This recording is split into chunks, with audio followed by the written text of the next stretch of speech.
up there, and we're on the deck. There's the band playing. Don and Ellis are sitting up there.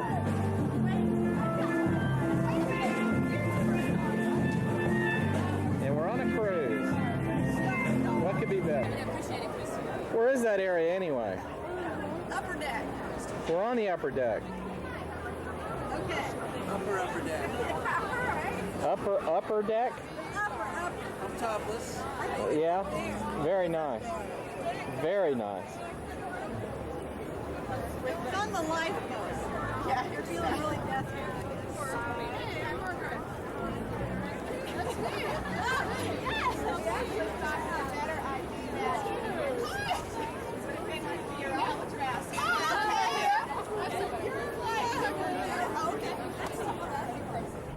Okay, we're sailing.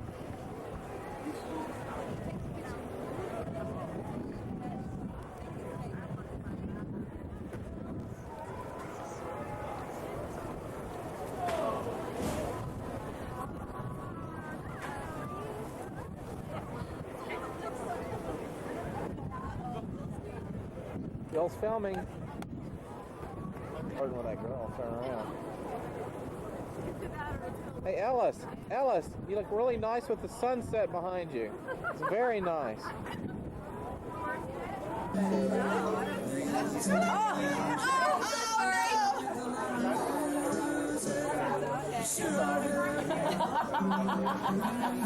As long as they have things to watch on. What did you do? I didn't do anything.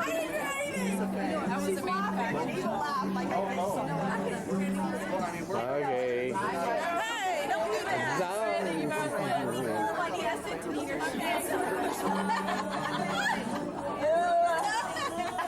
Alright, I think I'm gonna get another cab. We're still friends. It's okay. Alright, there's gonna be I'm appalled at Jill's behavior. I gotta get it on video. Cheers, Bill. Ellis Paul Down Kansas City Cruise, January 11th, 2001.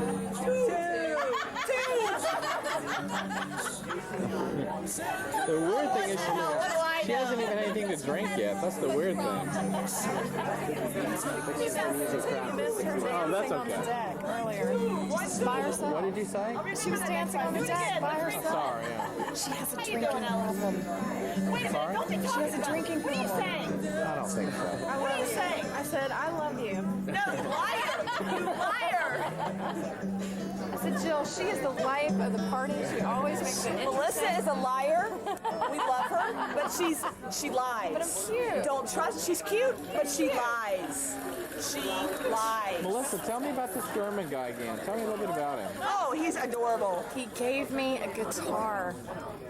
And? And, Oh no, I haven't. I still got one more on the table. Actually, you know, he's a boy. What's his deal? I mean, not cutting me off. He thinks I'm cute. is that right? Oh, he's adorable. Is he really? He's a He's hottie. a hottie. He is a hunk. Would you say that again? A what? He's a hunk. Oh, okay. He's a hottie. She's got herself a catch. You've seen him? Yes, I've seen a picture of him. But you haven't met him. No, I haven't met him, but I trust her. I know. I believe in my Melissa, and she's dating a hottie. He's a keeper. Have you met him? She's cute. He's I cute. haven't met him, You but, know what more do you we need? trust Melissa. Exactly. Margaret has met him. I met him. Margaret has met him. He is for real. And he's adorable. He's very, very nice. He's a hottie. He's a hottie. He's cute. Very nice. He's very good. Is that all you got to say? I mean, And that's all I will say right now. okay. What's your story? Oh, my nugget story. You know, I don't think I have one nugget story. I thought about that. Tell us about your trip. What trip? Well, the one you just embarked on. Do you want me to be serious or completely hilarious? No, whatever you want. I mean, just be yourself. Oh, I can't do that. I'm not drunk enough for that. Okay, well, Just come back later. okay. Can you erase that? Thank you.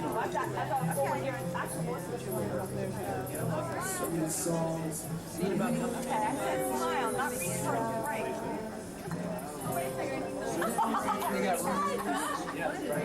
Okay, that is the all-time worst picture ever. Okay. Star right there. Two There's 2 stars. 2 of them. Kenya, Germany, Oklahoma, where the wind goes sweeping somewhere. Did we hit everybody? Who are we missing? Did you say? Oh, Indiana, of course. Sorry, Smokey. Iowa. Delaware. Missouri. I'm going to hand this over to Don Conoscenti now.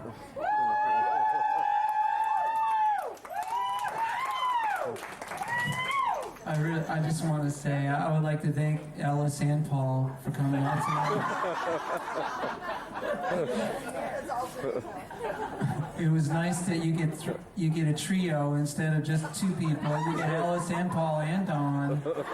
I think that's a good deal. We don't want to hear any more shit about money. Okay? And I don't want any more of you people touching me. That touching thing, that's done. We're over with. That's over. And there's a bunch of other rules that you can come to talk to us about, and that includes you. Don't touch me anymore. Even though it's going to be your birthday, and we're celebrating Elvis and Paul's birthday all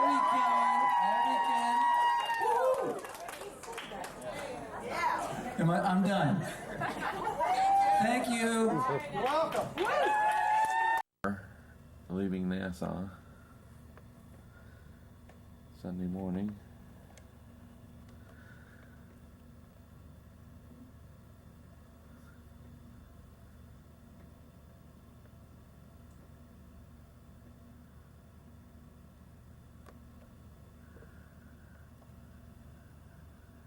What birds did you see yesterday? Bunch of warblers. Which life bird? Bahama mockingbird. Wasn't there another one, a tanager?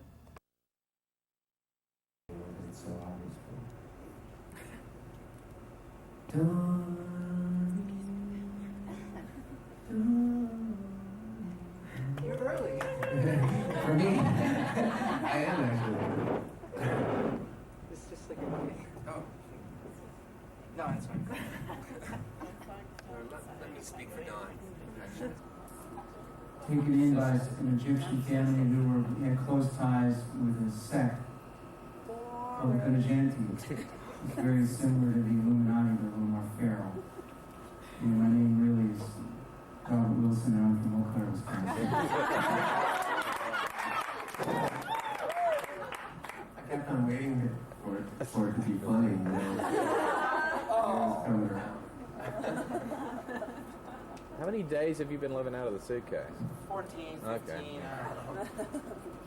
Cheerios? Fruit Loops. Teddy juice.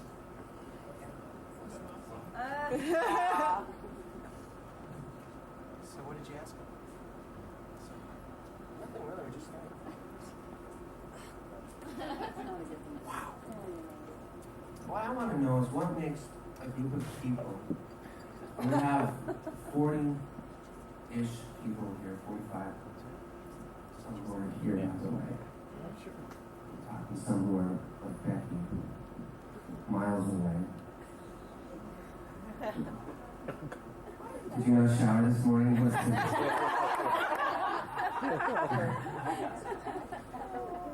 what makes a group of people like committed to an artist? Committed is the word. That they would make it like a hobby in their lives. No other life. Yeah. Genius lyrics and songs and melody. I mean, come on. Well, it's really because of you that we came. It's because of all us. That's why we came. Oh, I see. Because they're like, You know? Well, why did you go? I feel like Should go fight something. that interests me though, because you know you're all great people, and I've gone out with you all one-on-one, and I enjoy your company. And you know, I'm a big fan of Bob Dylan, but I'm not on a cruise boat with him. Bob Dylan didn't do it. Yeah, All right. he's not accessible. Ah, Exactly. is that harder? It's part of it. Exactly part of it. It also appears to be very. Exactly. You can imagine he'd be a fun guy. Yeah, and he's Yeah, fun guy. I'm gonna wear a hood for the rest of the day. Please? promise.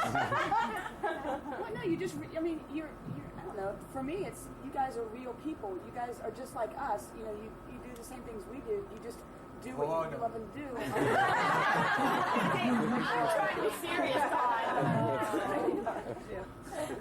Maybe you were a bad person to bring that up, but The point was well taken. Shoot the messenger. You feel the love? I so feel the love, and I'm going to shut up now. Oh, Jill, I'm sorry. You got a doll on your shirt. I heard that. He said, I'll believe that one. Is this going to be a thing that you feel like could be an annual? Yes. Yeah. Do you come again? Just like the money that you spent in traveling. I mean, because Don't ever become unaccessible. Yeah. No. I mean, we want the biggest for you, but there comes a point where the artist becomes so moved from their fans. yeah, well, I think I understand that you have to be to a certain point just to remain sane, especially when you're an artist of stature, and that doesn't always mean a good artist. That often means just someone who's making a lot of money and looks good on film. So I can see, because in my brief little time being a musician, there have been people in my life that have come in as fans who make me feel awkward, but you know. But when you're John Lennon or you have people pulling guns on you, and that's a different thing. I don't want that.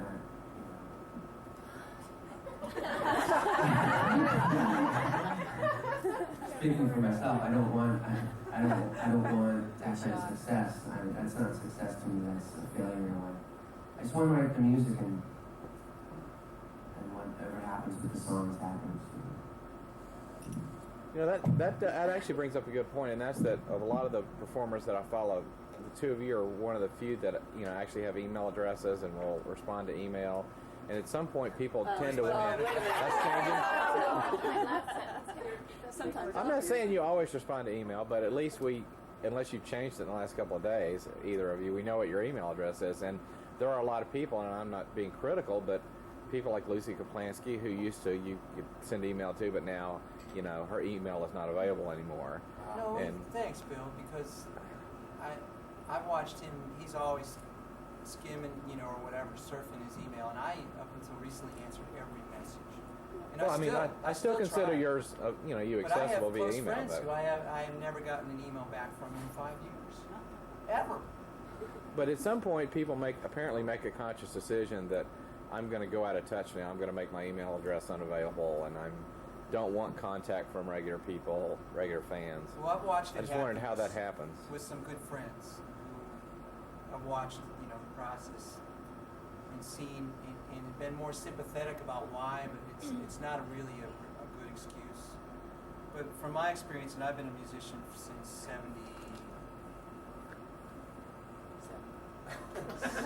I started to play music, whatever, professionally in like 76, and had it in like 30 bands and played cover songs and original stuff and funk. I mean, what the point I'm getting at is I've known a lot of different kinds of musicians over the years, and some have become internationally famous and wealthy, and some haven't. But what I found to be consistent throughout, with very few exceptions, is very unbalanced people. Very unbalanced people who use the artist's label as an excuse not to be real, not to get their shit together. It's a crutch to fall back on. They have poor social skills, to be dishonest with people. And then when you see kind of good people, and a lot of musicians are codependent. I mean, it comes with territory. And in my spiritual practices too, I've found a lot of people that dive deep into something like that. And you could call folk music a sect, a cult, easily. If you look it up in the dictionary, the definition of the word cult, it applies to us. We're a cult. It's not a bad thing. And but it does serve, for better or worse, as a haven for a lot of people. And I'm not saying it about any of you guys, because you got to know yourself and your own hearts and know where their strengths and weaknesses lie, as we do, especially because if we're going to be accessible to people and accountable to people, then we're going to be exposed. And there are some people can't handle that, and the music too, and the creative process too, and so they retreat in different sectors of their life, either all at once or gradually. And I've seen that, and then I've seen other people come into their lives, either as spouses or having children, that bust their asses and crush their egos, or they have an awakening that brings them back around to being more accessible. And you got to be honest to be accessible. I mean, not completely. You know, I think it's a whole process. Some of us will take the rest of our lives to be completely honest. It's a process. But thank you for your acknowledgement. I've been in for someone like you to appreciate that, and is inspiring and motivating for someone like me or us to be more honest, to be more accessible. But there's a certain point where you're working, and just because you're not wearing a guitar or sitting on a stage or wearing some sort of clothing that might indicate clearly that you're working, sometimes the artist is working, and it's hard to step out of that and into accessibility and good social skills, and so I've become more sympathetic about it to a point. But I think a lot of what this is about is creating a community of honesty. And we're trying to be relevant to you guys and not stale, and not every 6 months we show up in your town and you get the same thing hashed over again.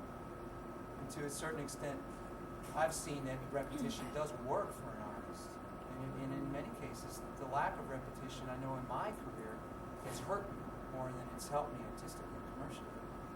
But I can't do it.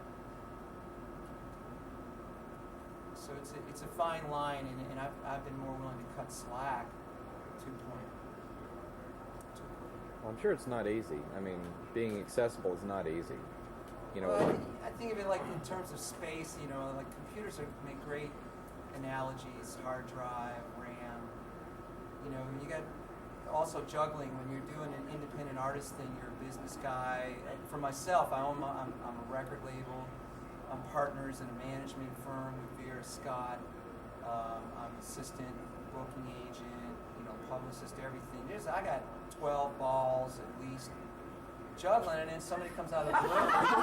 Man, I got a big boss. You know, I'm trying to juggle. And somebody comes out of left field or whatever, and they really need something from you. It's hard. It can be hard at different moments to be there for people who have a great need.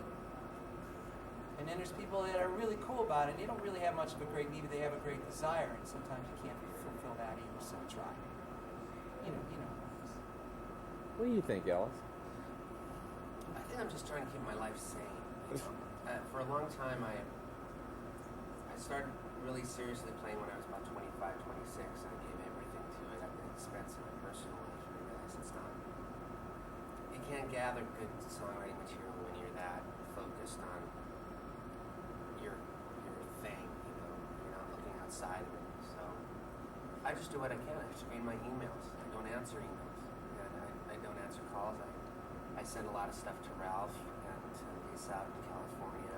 Now that we've met Ralph, we're going to be emailing him a lot more. And pretty soon Ralph is going to be screening and skimming. And it's just about keeping life sane. I mean, it's gotten to the point where there are too many people who know about us for you to answer our emails. It's just, you know, I get like 50, 60 a day. Yeah. I don't want to do it. But I screen as, you know, if they have really good headers. You know, when they That's what it normally works. Yeah, we're gonna be creative from now on. That would help. It helps. It's like a book of judging a book by its cover. That's why I caught the thing that you did on Fano, because I don't read on Fano things. I screen them when there's an interesting header. And I heard something about the Woody Fest or something. And generally all the controversies are Fano. Somehow you're in the middle of them. It's a coincidence, a complete coincidence. It really is. So really, all I know about you is that you're a pain in the ass. We all have our calling, you know. We do what we have to do.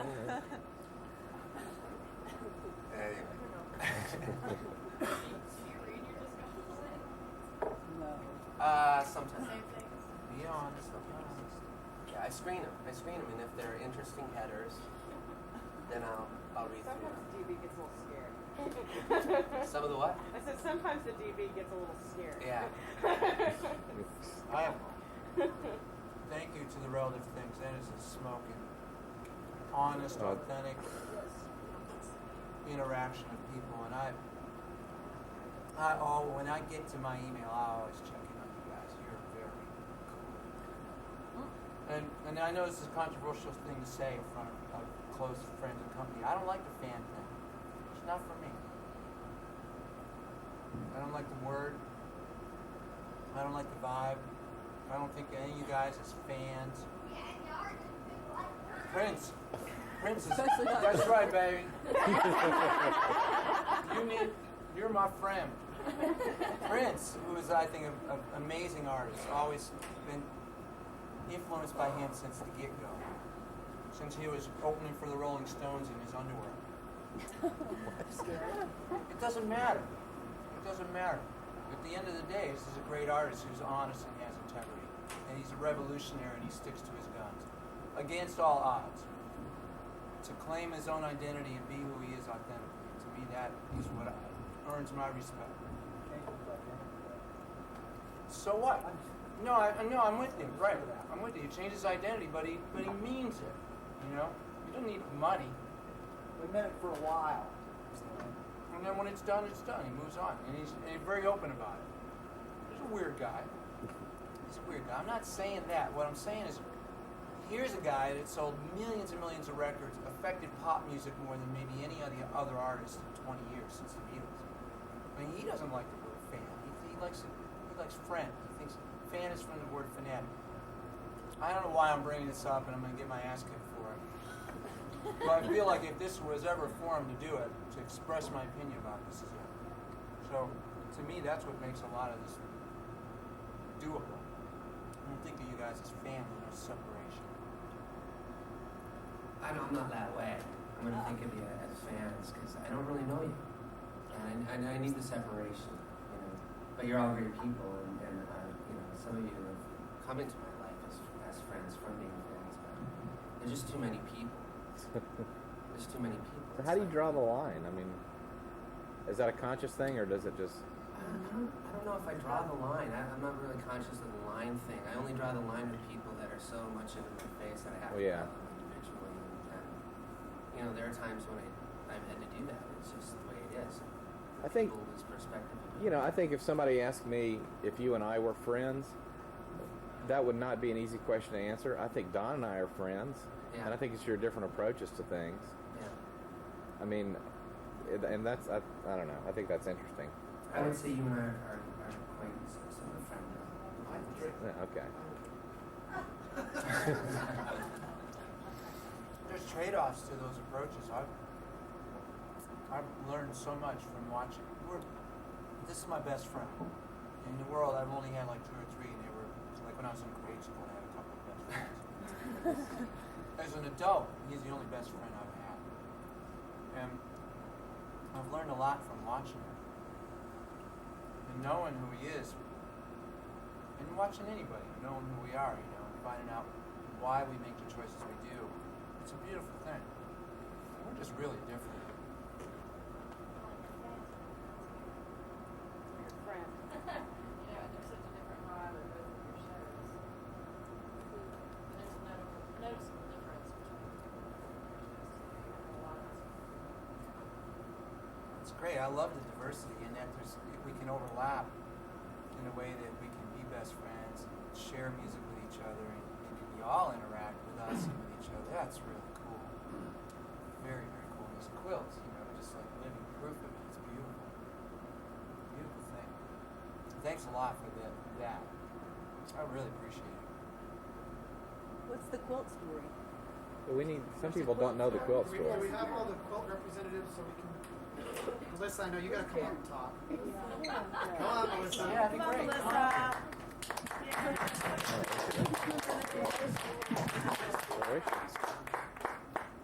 And who's the other one? Susan? Is Susan here? Yeah. Oh, she's coming. Okay. So do you want to go first, or do you want to wallow in the fear while she's thinking? Do you realize they do studies, and like more people are afraid of public speaking than they are of death? Love is telling us I'm afraid of dying. Susan, you want to go first and explain the yellow school? What do you want to know? Let's just tell the story about it. Tell us about it. Can I string this over here?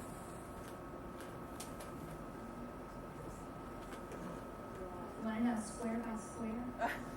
How about What is it? touch on Where the did it come bullshit? from? Why is it here? The ones that are. Oh, why is it here? Okay. Okay, thank you very much. I kind of got the idea because somebody's in my. I got the idea because the Woody Guthrie Coalition. Did you make it? Yes, I made it. Okay, that's important. Okay, yes, I made it. The Woody Guthrie Coalition gives away scholarships to young people. They're at the high school. And so I wanted a way to get involved with that, and at the same time, to be quite honest, promote Ellis Paul, put him in their face, kind of. And so that's why I started it, and then also because he put out a 2000 CD, and at that time that was a millennium, and so the fabric really worked into it. Some of the, well, it's kind of a conglomerate of all the songs. Not any one block may pertain to something. Like, for instance, the blanket and the sheet over here with the Patty Griffin, you know, whenever he's referring to their voices going together, blanket on. That's right. Everybody sleeping together? No, that's not what it was. Okay. We don't want to get in trouble. This was just the covers here. And I did ask before I did it because I didn't know if I'd get in trouble with copyright or something, but I knew it was his, you know, and so I asked. Most people ask about this one here because they're confused because it doesn't just say it outright. But that's my Big Blue World. That's what I think the Big Blue World should look like, you know, with a lot of kids and a lot of happy and healthy. A lot of what? Lots of brown and. So that's what that is, and a lot of people said, you know what, that's what Woody's world will look like. So, down here, of course, is the Okima water towers. We have hot and cold water towers. They really don't hot and cold water, though. The carousel for the world that's slowing down. The Galileo Pray would be like down there at the Zodiac and Angel in Manhattan. Also another Angel in Manhattan, 3,000 miles. He refers Wine to in every wine. song. And I happen to like wine, so that's why I put that in the Read center. the emails.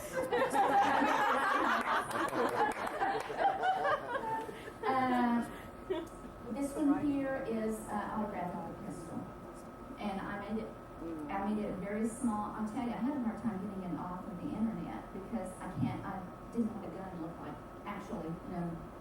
And so I did it small because I don't like guns.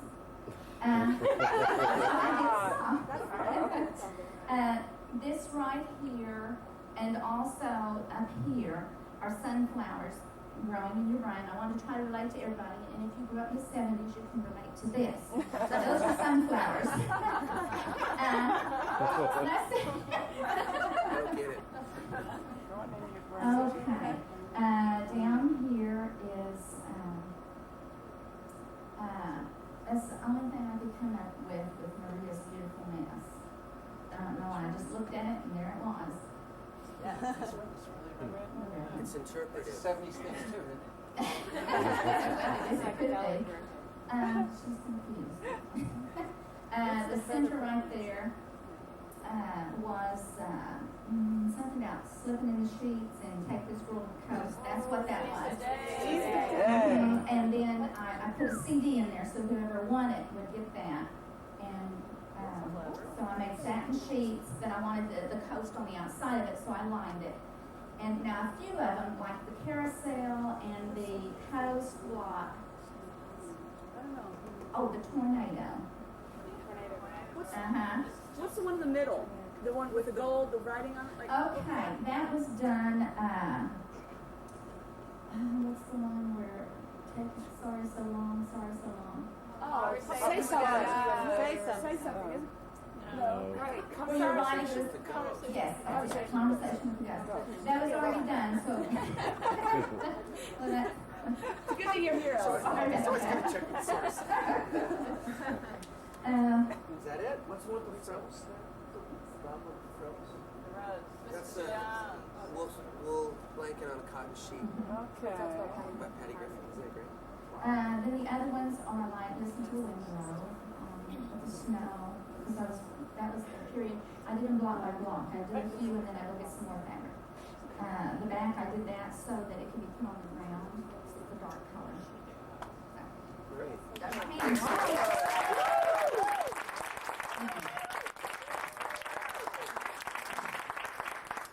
Okay. Come back to fall. Everybody here knows about the book. I don't. Donna has a discussion group on the internet called Relative Things, which was formed by Lisa and Liza. And I think it comes from a line in one of the songs. I know you're looking for truth as a relative thing, but the idea was real simple. Everybody that was going to go to Woody Fest from the group, we had never met face to face. We thought, how are we going to tell each other apart? We said, okay, somebody came up with the idea of let's all wear purple bandanas. So, Ace. Yeah, Ace. and then she wasn't even there. But she helped purple bandanas. Yeah, she did. Yeah. Oh, that's right. Maybe she was there when we first did it. I just thought, well, what's a unique way that I could put something together that's just for the relatives, and so it kind of became a friendship quilt that every one of the relatives could sign, just as a way to really commemorate the event, I guess. So that's really it. It's very simple. It's beautiful. Is it like the everybody's bandanas? No. No. She was It's their turn. I wanted to tell the group how I came into possession of the world. The Alice Paul quilt being here today was supposed to be a surprise, although I think it kind of got out a little bit beforehand. But I first met Susan, wherever she went, last April at the Blue Door, and that was the night we first saw the quilt, met Susan, Alice signed it, and I learned that she was going to donate it to the Woody Guthrie Coalition. And it was raffled at the Woody Fest last July, and Jill and I bought a ton of raffle tickets, but we did not win. But a fellow from Mesquite, Texas named Stu Foster did win the quilt.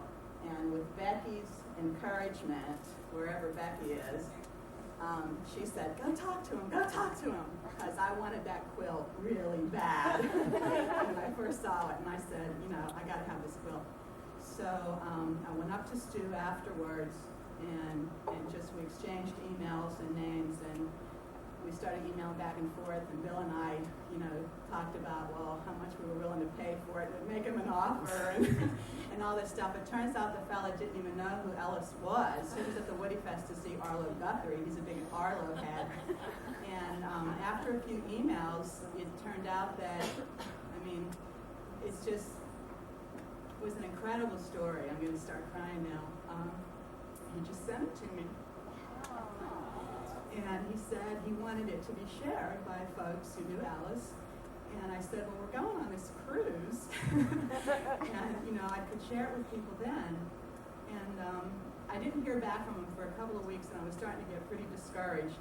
And I came home one day, and there was just this big box, like in my kitchen. And my husband said, this box came for you. And it was from Mesquite, Texas. And I thought, oh, my God, he sent me the quilt. So this is the kind of people, you ask why we do this, Ellis. This is the kind of people that we meet doing this. And that's kind of why I think for me, I think we all have an individual reason why we do this, but for me, it's because of the people that have come into my life and the many, many blessings that have come into my life as a result. And I just say it's a mystery, and I have to honor the mystery of it. So anyway, there's the Alice Paul quilt, and afterwards I hope y'all get a closer look.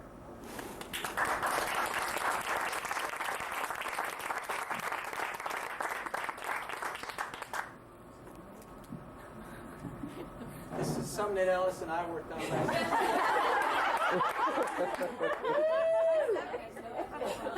We don't know what it means. But if you're raised in the 70s, you should be there. I have a couple of other folks too. Melissa Bugg is an amazing artist. She's draws, paints, great photographer.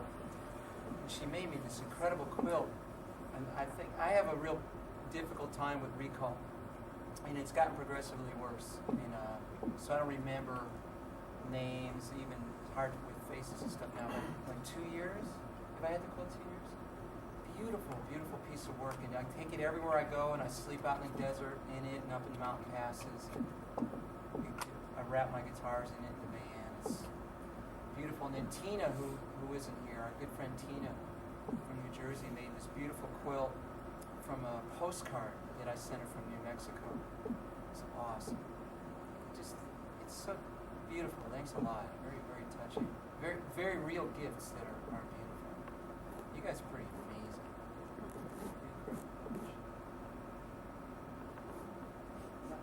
Now, Ralph, your taster. My taster. Just for his drugs.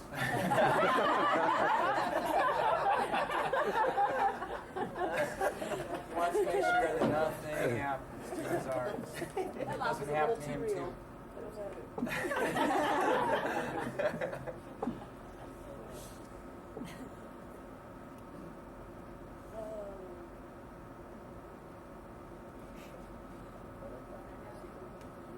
Ooh, what time is it? The shuffleboard courts are calling. Are you going to sign our T-shirts? Sure. Okay. We got markers. Okay. Can you spell your name the way they did on the T-shirts? Or you Yeah. spell it the other way? I try to spell it different every time. It's a whole recall thing, right? I used to, in my name, I used to go by Cognito for like 10 years. Only my bank in the DMV knew that I was Don Condescending. I was Don Cognito. And he had like a purple spiked haircut. Like a flock of seagulls kind of vibe of purple. Back when he actually had hair to dye.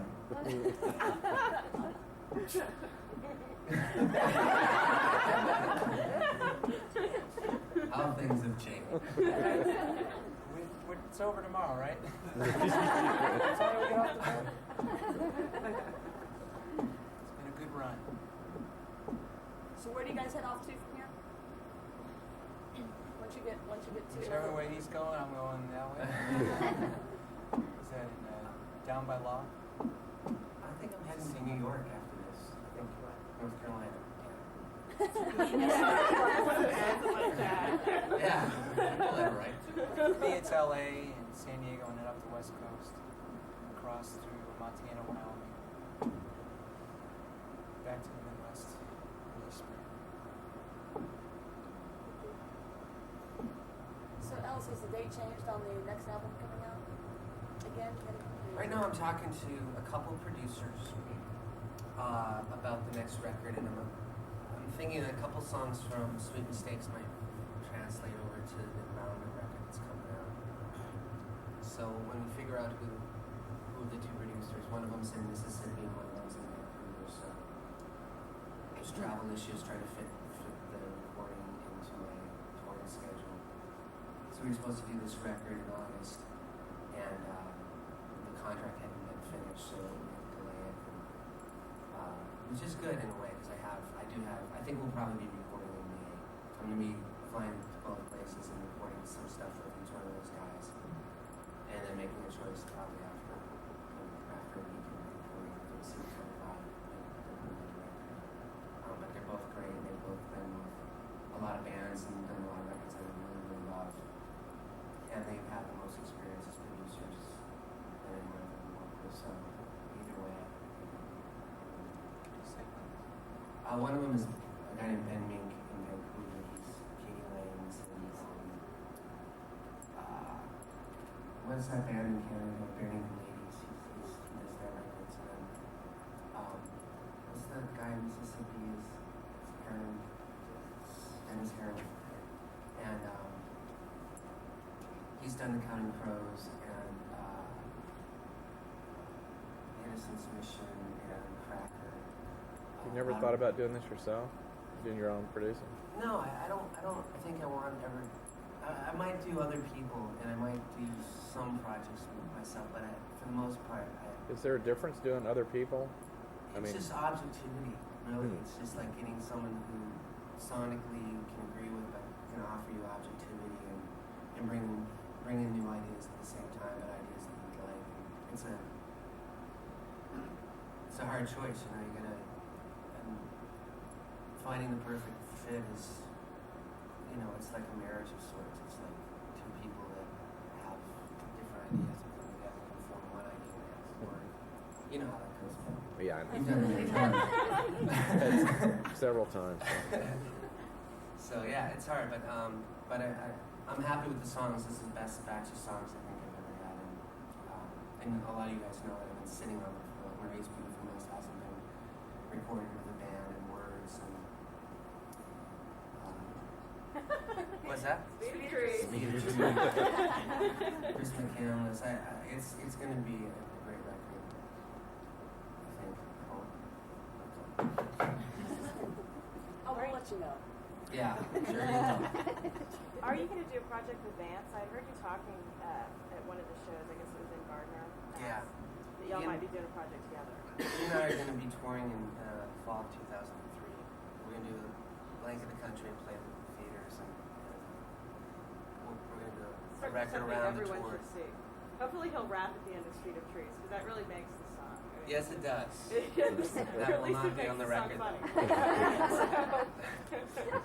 about you and Susan? Because I mean, for those of us that saw you guys together, this tour that you guys did was the two of you together. Your voices are perfect match for each other. Have you guys ever thought about? I mean, I know you kind of jokingly talked about on the tour, doing either recording one or two songs on either record or anything like that. Yeah, if ever I go, even with Don, you know, if we ever do like a tour together, there should be a corresponding CD to just so people can buy it, you know, and take a little bit of that home. What's that? You mean like a cruise CD? A cruise CD. Live from Lido Depth. Dance Entertainment is Don and Paul. Doing hits of the 70s. Thread the needle, baby, if you grew up in the film. Are y'all going to do the DVD from Susan Warner tour? Yeah, there's a DVD coming out with in the summer, right? So, and it's gonna have there's a little part on open tuning lessons, and I walk people through Maria's Beautiful Mess, which is if you can play Maria's Beautiful Mess, you can play like 90 of my songs, and then there's concert footage and interviews, and then the book is gonna be coming out. Lisa finally and I finally finished the editing of the book, and it's in the hands of the designer right now, and looking forward to that. It's probably going to come out in videos and DVD version. The exercise video. Too much information. Just don't wear those French cut red running shorts, okay? That's all we ask. Hey, no one's supposed to see that. I didn't know there's going to be like a long line of people. I didn't even take a picture. Bill, you took a picture. It took I ended it up on the website. It took it at least 24 hours to get online, man.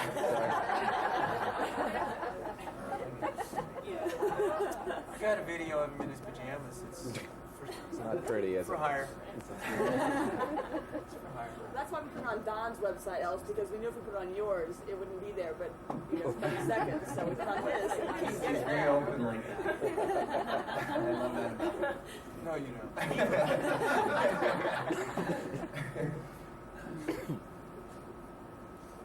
had records that you thought were failures? Personally? What constitutes a success? Finishing one for one. I mean, it's just so hard to get the ball rolling on any project. You know, just finishing is an accomplishment. So you learn something. I'm not like I don't look back at the records I've done and say, God, I'm good.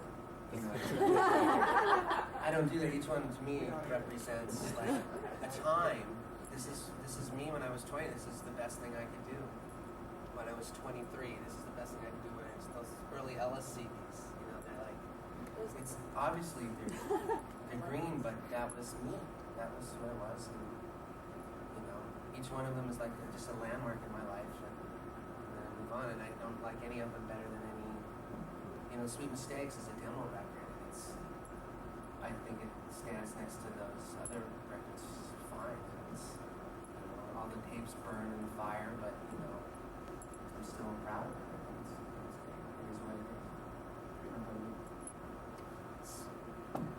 I'm real different than most people I know when I've been recording. I've been recording non-stop since like 78. I was my first weekend with a recording studio. I had a buddy in Plainfield, Vermont, who had a house on a hill. He'd go away on the weekends, and I would keep the fire, you know, in Vermont we burned wood and we didn't have backup heat. So if somebody went away, he had to go and keep their pipes from freezing. And I would be up around the clock for days at a time recording with loops and backward tape, drum machines, spoken word experimentation stuff. I've been trying to clean some of that up and get it up on the website for people to see, because I've been at it a long time. But I do have a lot of failures. I look back, because when I go into the recording process, even though I try to be very spontaneous and work very quickly so the energy stays hot, so I'm capturing juju as I go.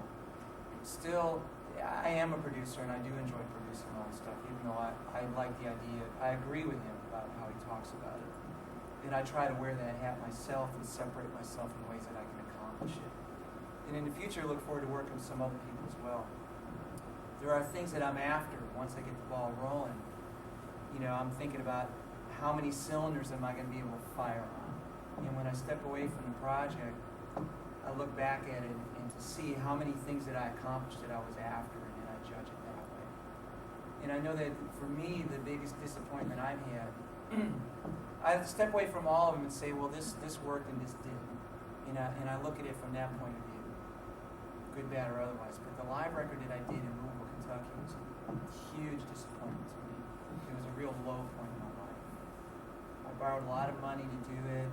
I brought in Dave Ragsdale, who was brilliant and a good friend, and housed him and paid him, and had people that had promised certain services that totally let me down, and the room was not kind acoustically without the right approach to it, and I just was completely disappointed with that One for the Road record because of what I wanted it to be, what the vision of it was. It wasn't a huge vision, but it was something I was trying to capture, and it failed completely. 2 shows, 4 rehearsals and run-throughs of the record, and at the end of the second night, the audience left. I took the engineers out in the audience and said, we don't have a record. It's over. So we did 2 live shows, audience is gone, and I don't have a record. I know it. I know what I'm hearing. It's not there. So that was a disappointment for me more than anything else. Which I feel great about this live record coming out because it's everything that wasn't. And I didn't even know they were recording. What's the difference, though? I mean, how did you know that it wasn't any good? Because for better or worse, I have this ear that's a big pain in my ass.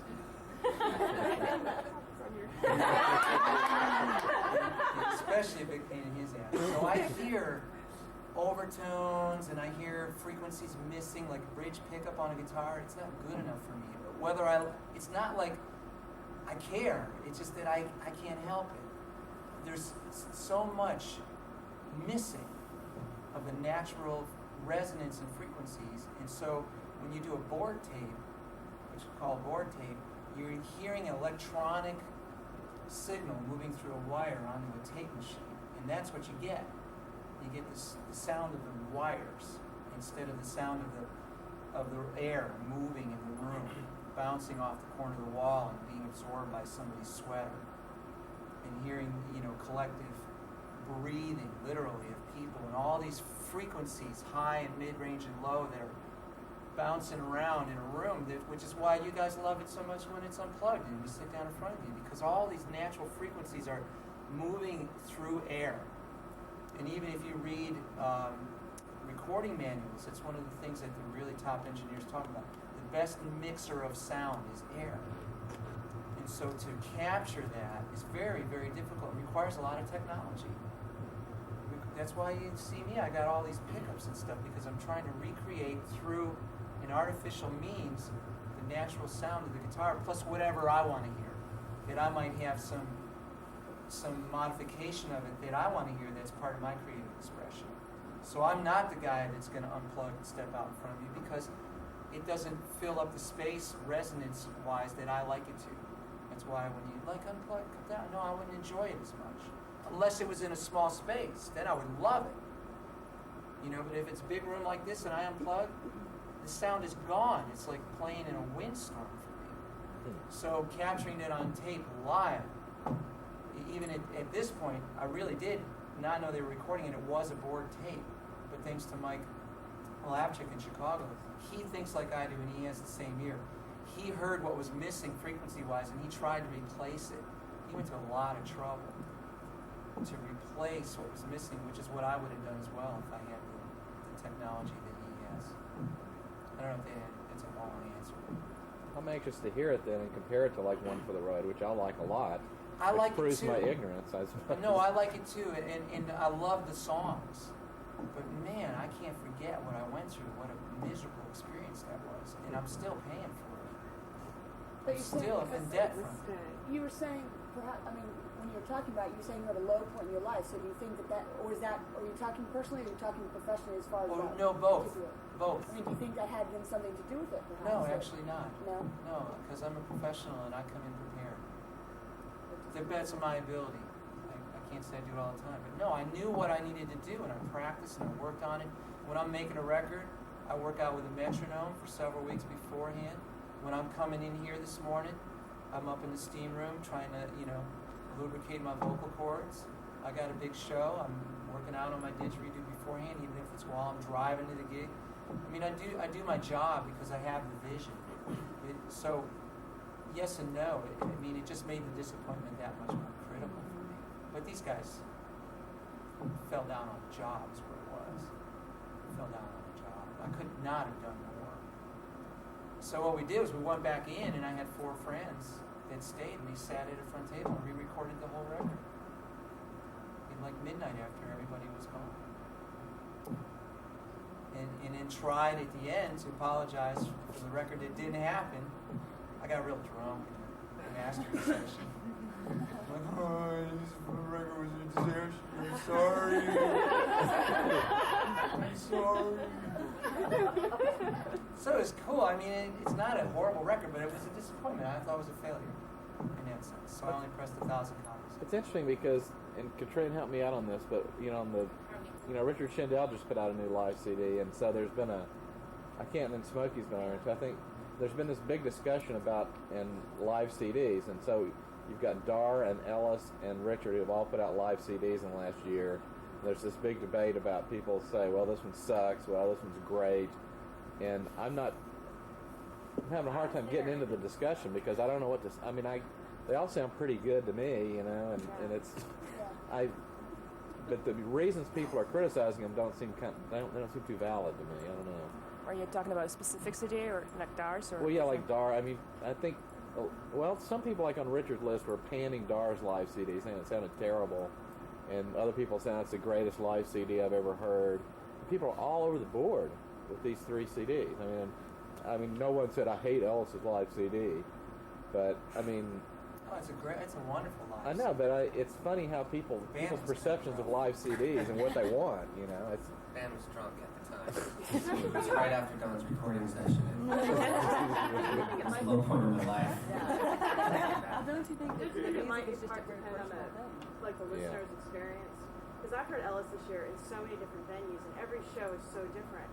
But I use my most common venue is the Monkey Deck in Houston. It's a real low ceiling. Everybody's drinking. Everybody's having a good time.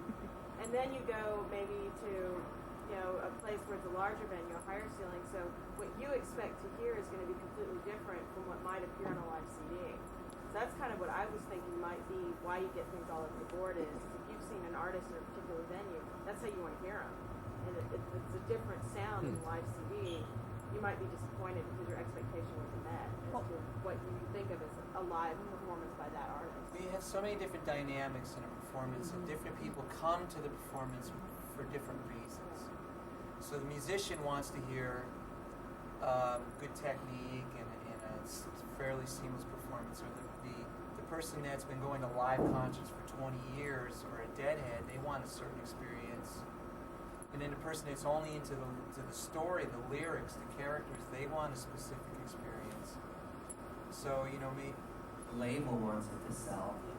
there's a lot of different things. Like his live record, there were a lot of things that I wanted him, I was after, that the label, he couldn't do it for legal reasons.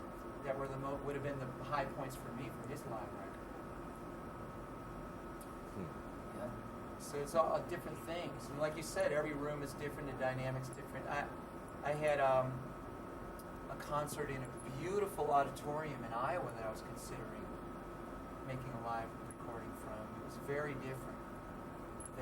But I, you know, for me, I like to play in a place where people are really focused and listening, but they're also drinking and having a lot of fun. You know. What are your favorite places to play?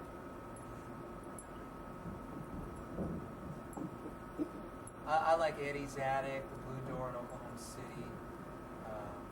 Certain coffee houses jump up and surprise you, like the Kennebunk Coffee House was so cool.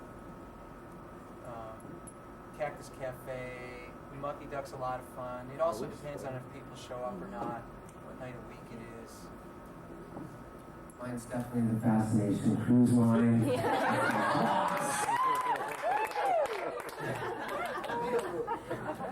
Leave it there. Yeah. When you go into a venue, be it a small club or a small concert hall or whatever, do you change your format or your approach, or does that make sense what I'm saying? Yeah, it's slightly different. I mean, you go and sniff out the room and think about sight lines and think about, like, you know, I do a lot of things out in rooms acoustically, and I think, can I pull it off? Will people in fringes not be able to hear? Yeah, that doesn't work in St. Louis. St. Louis, it's great. Did you see the show at Off-Broadway? One of those shows? No, I missed that. I saw you at Washington. Okay. With Susan, just in October. So like Don's right, this room would be really difficult because there's a lot of background noise. I don't even want us to be speaking to you without the microphone because I'd be trying to overpower the background noise in this room. So yeah, there are things like a theater performance is going to be much different. The Mucky Duck is going to be different than Eddie's Attic, although they're more. Shoe Buzz is going to be different because people are drinking and they're screaming. The audience becomes more part of the show rather than sort of a backdrop to the performance that becomes sort of interactive and what's happening, which are always the best shows. Which, you know, playing in places like the Bluebird Cafe in Nashville and Club Hassine can sometimes be a complete drag because people are told that they can't speak and they can't react, and the audience goes in with this sort of dampened level of enthusiasm already because they were put a cap on them. Although there have been good shows at both of those places, and occasionally the crowds will take over.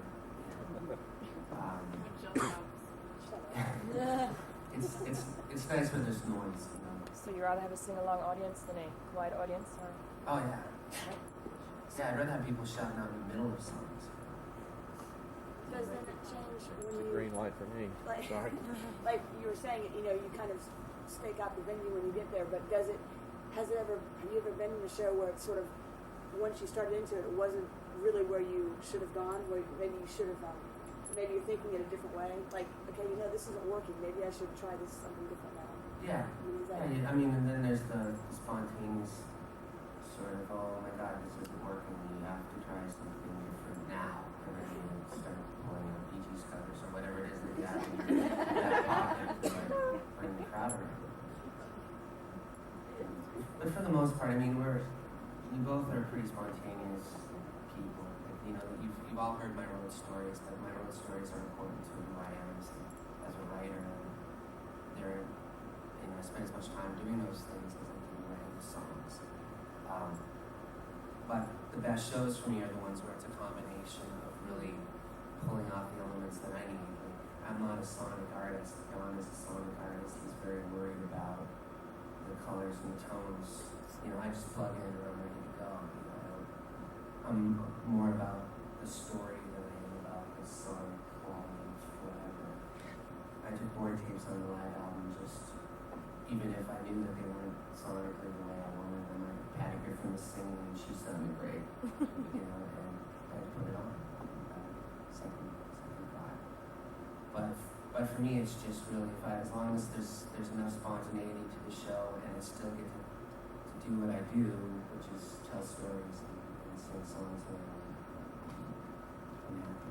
But I do need spontaneity, and it's great when people are reacting. You can, especially when you're traveling along. When Dawn and I are playing together, even like yesterday, you know, it was complete spontaneity. There's nothing. We didn't know what songs we were going to play next. We were reacting to whatever each other said, and those are the funnest shows. BFO? Yeah. Besides the squeaky chair. The pina colada helped. Yeah, that's when I started having fun. We have a great time together. It's wonderful. But for me, the sonic landscape is integral to the story, and that's a burden actually. It's a burden for me. But I've always been, music comes first for me. But that doesn't mean I'm giving short shrift to the lyrics, because they're inseparable. So a lot of times while my eyes are closed, I'm watching the characters move literally through a landscape.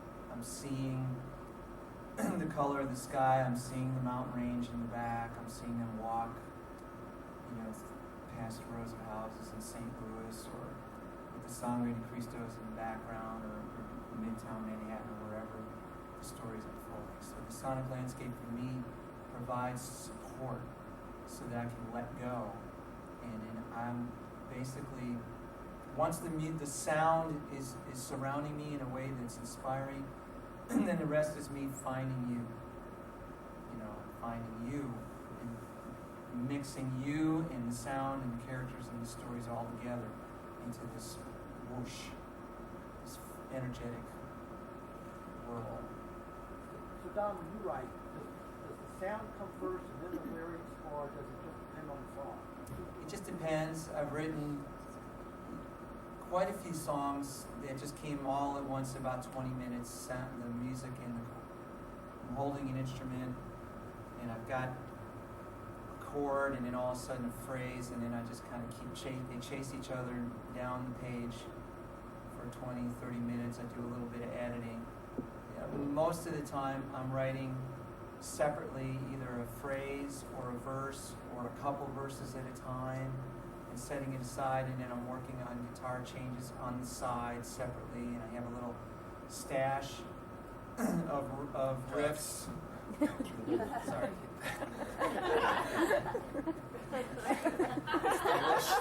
There's a lot of whoosh. 70s thing. Spontaneity. So you're blessed with perfect pitch too. I'm cursed with it. Yeah, that's got to be tough. It really does. It is tough, because if I'm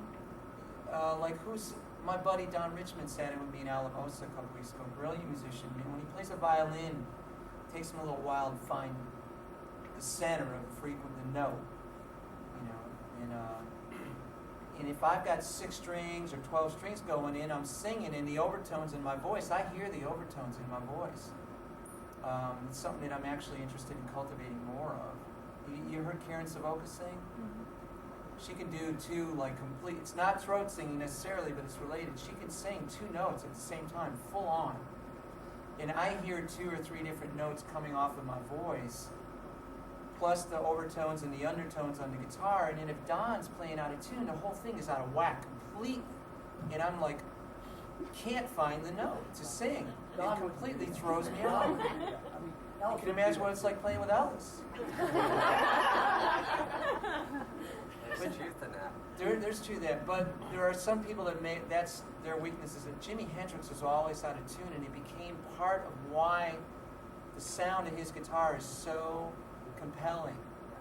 He was always bending back in tune, and in such a way, he was always out of tune. The Beatles were always slightly out of tune when they sang in their harmonies, with very few exceptions.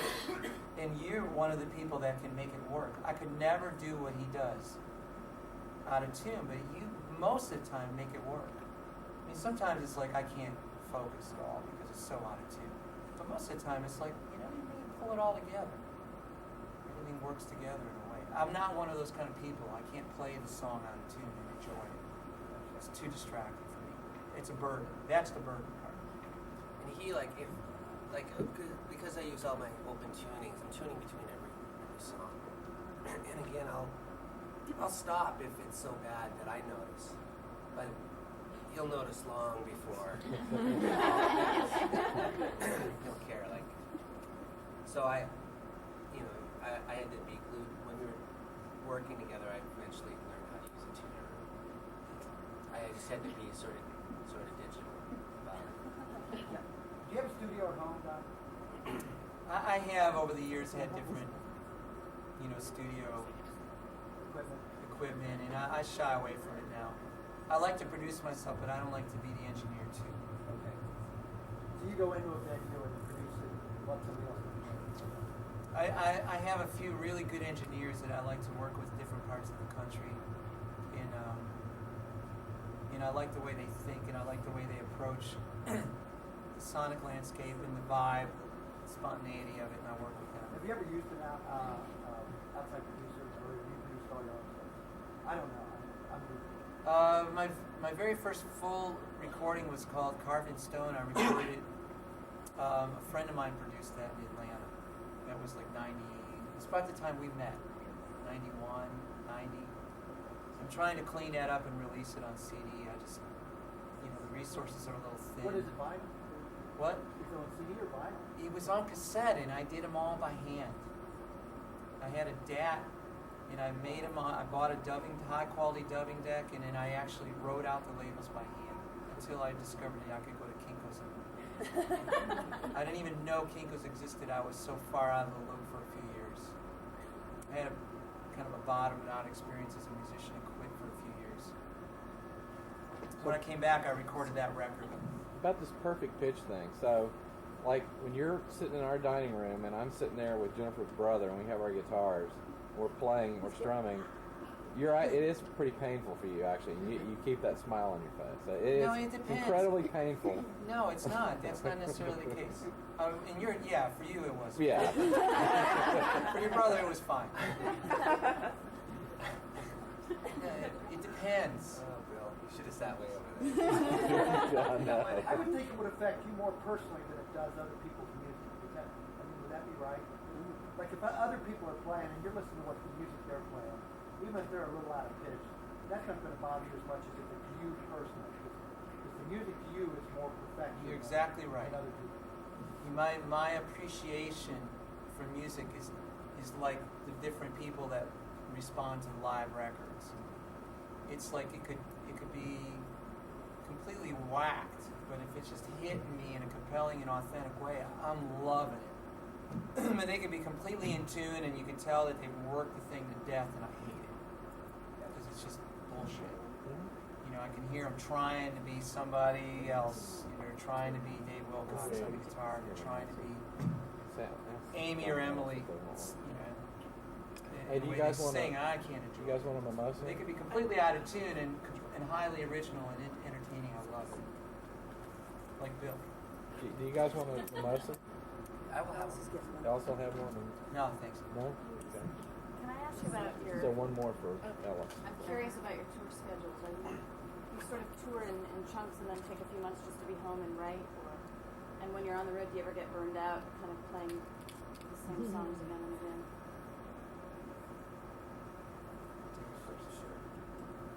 My tour schedule. I've got it down now that I'm doing. I used to do 200 and over. I used to just be on the road all the time,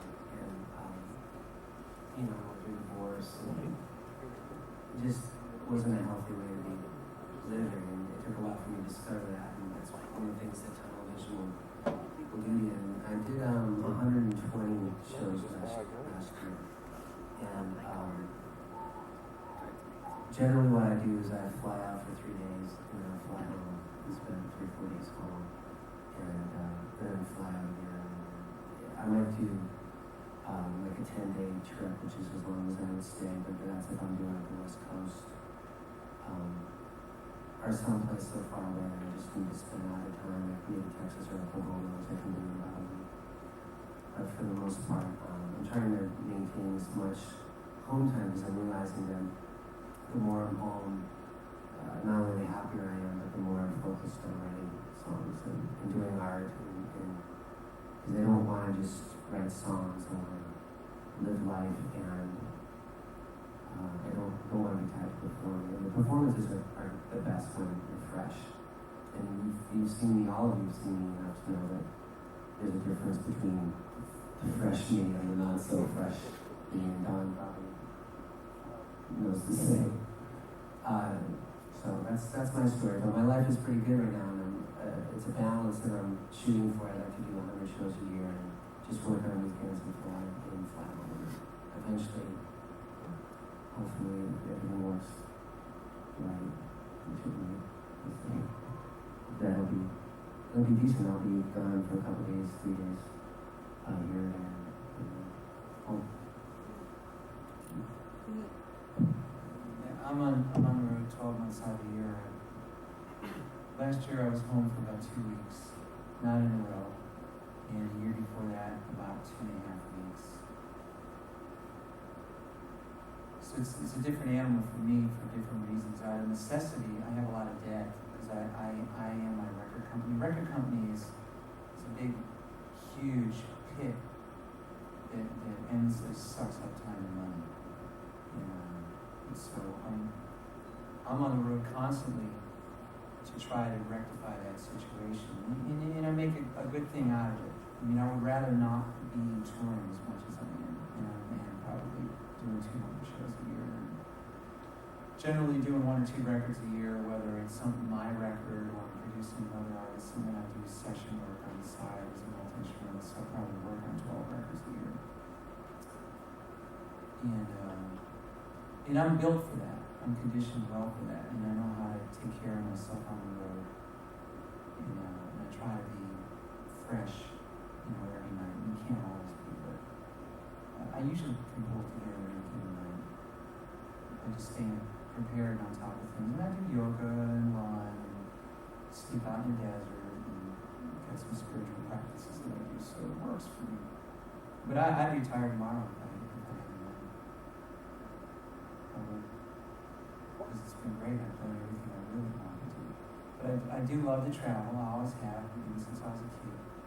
And I love to perform. And I love music, so it's like not a corner I'm stuck in.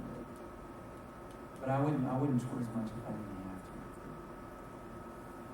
I tour 6 months out of the year. Because like him, I'm interested in other things. I'm interested in photography and film. Much more interested in film probably than I am in music in terms of I never buy music magazines ever. I read when I stay at somebody at Bill's house or something. I'm glad of it. Checking on what's going on. I buy film magazines and screenwriting magazines and things like that. If I had the time, I'd be experimenting. And I am actually. This little digital camera takes a look at movies, so that's introducing me to that aspect of it. Don, your record company comment is a perfect segue into something I've been wanting to ask Ellis. You probably won't answer it, but you mentioned earlier that you have to make compromises because of your record label when you do like a live CD, and I was wondering if you would own up to any compromises you think you might have made with yours because of your record label. Or are you... your record label's not here, are they? I mean, no. We won't tell. I don't know how much of a compromise it was, because it would have been a fun moment on the record. Vance and I did a Beatles medley, and it had 13 Beatles songs in it. And so the legal department at my record label contacted the publishers, and there were 3 different publishing companies that were in it. And they all insisted that we pay a full royalty rate for every one of the songs. So on that one song, I a record label is only going to pay royalties on a set number of songs per album, and it's 11. That album to begin with had 23 songs on it, and that one Beatles medley would have taken all my royalties out of the mix because they would have paid the Beatles what would have paid me. So that was the compromise, and it was a horrible piece of music as far as pitch. I mean, if Don was, if he would have really heard it, I mean, Vance, bless his heart. I was there. I've heard about that like medley. It's a legend. I'd love to hear it. Vance is like on the scale of sonic carefulness. Vance would be sitting to my left. Yeah, I mean he just goes. You know, he just doesn't. He just goes. He hits the note. Okay. Yeah, it's all about volume, really. So why are there hidden tracks on CDs? What's the motivation for making something a hidden track? I've never understood that. Well, for me, which song did I do? Which album did I do first time? Was it Ghosts is the first one. The song I've always wanted to play. Carnival Voices. Oh yeah, Ghost. I wanted it to appear like a ghost. That's why I threw it on the record a couple minutes after that body, because I wanted it to come out of the blue and have the effect of being like a ghost, like something unexpected. And then Translucent Soul was Tennessee. Tennessee was sort of like an afterthought in a way. So there's no record label restriction that says you can only have X number of songs and you can put one on there as long as you don't credit it on the label or Well, no, they have, they're going to tell you what they want and what they don't want. If they think the record sucks, they'll reject the recording. And they'll tell you to use another producer. And they're a great record label as far as that's concerned. If they really, they haven't had any complaints about the records we've been doing, but they haven't been a partner in the production of the records either. And this upcoming record is the first record for me where we're listening to what they have to offer as far as ideas for the first time, because we think that their investment in the record will pay off in them being more behind it. So they're very close with both, with one of the producers, that was their producer that they brought into this. And fortunately, we like them too, so you want them to be behind it. That's the thing. If they feel like they're a creative partner on the record, more people are going to invest hard into it. And, my record's spread out. Don's very much, he's in control of every aspect of it, and that's not the case with me. I'm not, Translucent Soul, I was on the road for a good portion of that record. A lot of that record was produced and mixed without my presence there. And this is not something I want to have happen. I want to be more in control of what I'm doing. Time for one more question. Okay.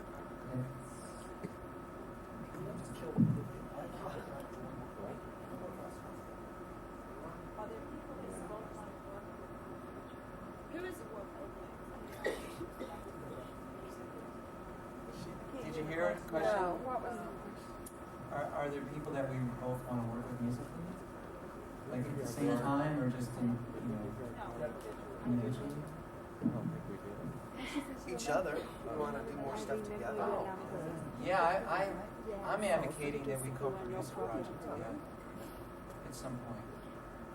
And I can see that's probably moving further and further down the line as time passes. But it'll happen. Do it after we retire. The cruise will happen. But who? I mean, I think of different. There are a couple different producers I would like to work with. It's a fun question. It's like, yeah, producers. They're like this fun thing. Like it's almost like a fantasy for me. Certain people that I'd like to work with as a producer. And then there's different things. I'm thinking in terms of like, wow, if I had these colors, could I make this painting? I think of producers like that. I have a friend in Atlanta named Sean Mullins who's become a really cool producer. And I'm thinking like him and Charlie Sexton. Charlie is from Austin. He's a pretty interesting guy, and he works with Bob Dylan, and he helped produce Cindy Williams' most recent record. just like different things that these people do. You know, Daniel Lanois, I'd love to work with Daniel Lanois. That would be my idea for it to get Peter Diego to produce a record. Just different people have different sensibilities, and it's kind of like fun shopping, sonic shopping spree.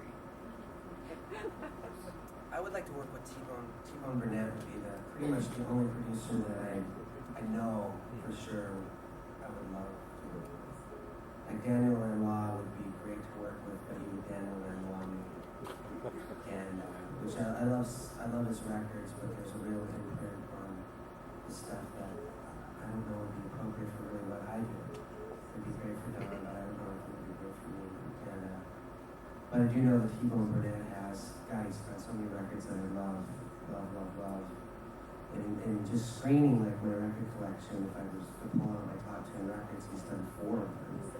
You know, and without even knowing it, he's done 4 of them. Counting Crows, and, you know, the Jacob Dylan Wallflowers record, the first one I love so much. And some Sam Bush stuff.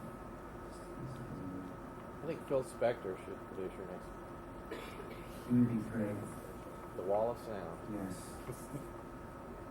Well, Don, you want to close this up? Yeah, let me.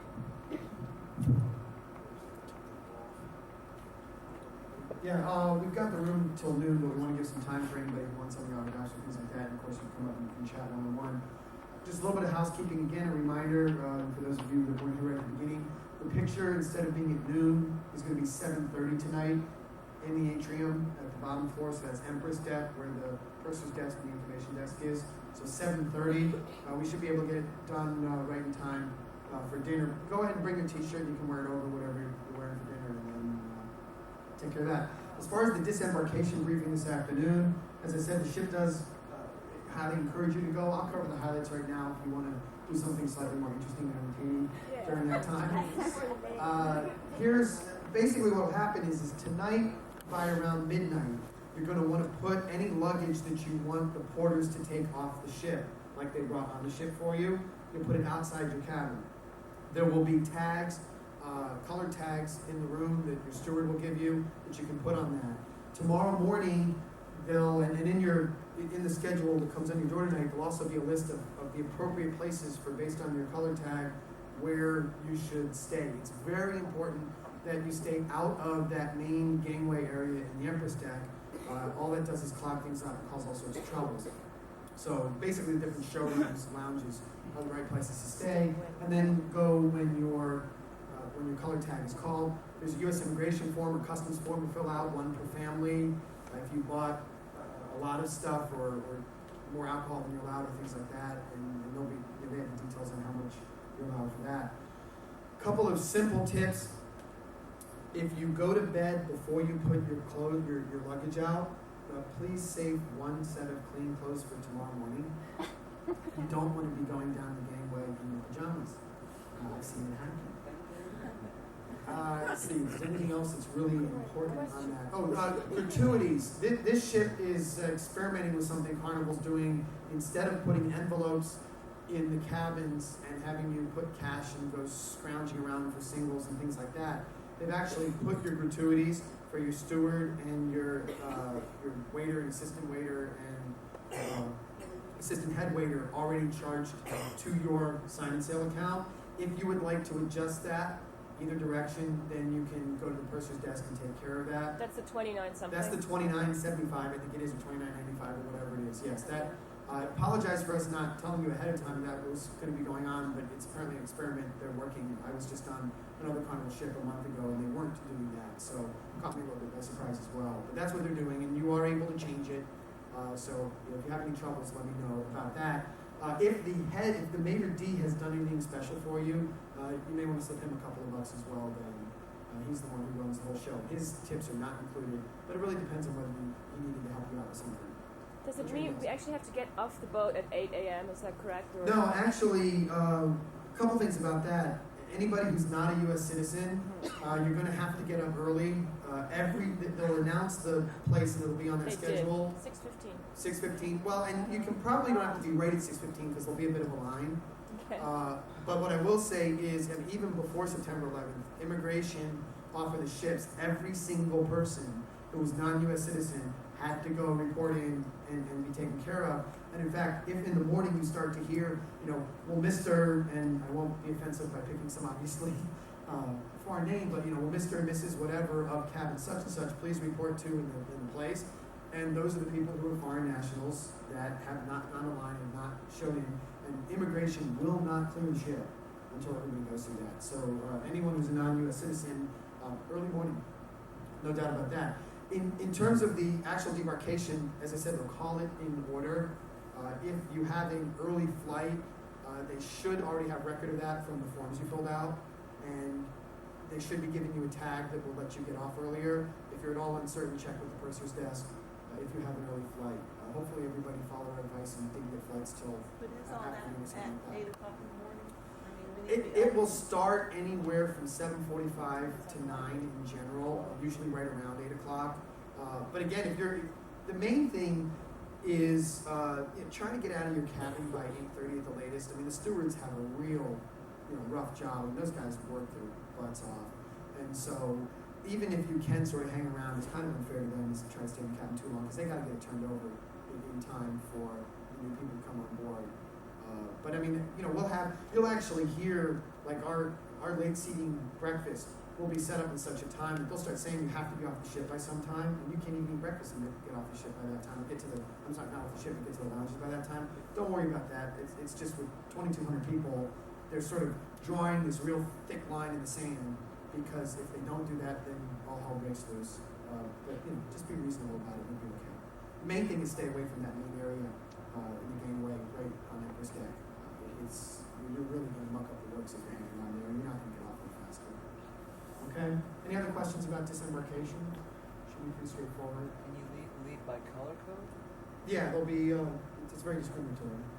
And, no, they'll as I said, there'll be a color tag. It's basic. The color tags are based on what deck and forward or aft. It's just set up so that they can get the bags off correctly, group them correctly, and then know where everything is, and everybody doesn't all run all over the place in the customs area where you're picking up the bags. I think that's pretty much it for the tips that I've covered before. The main thing is make sure you're close to it morning.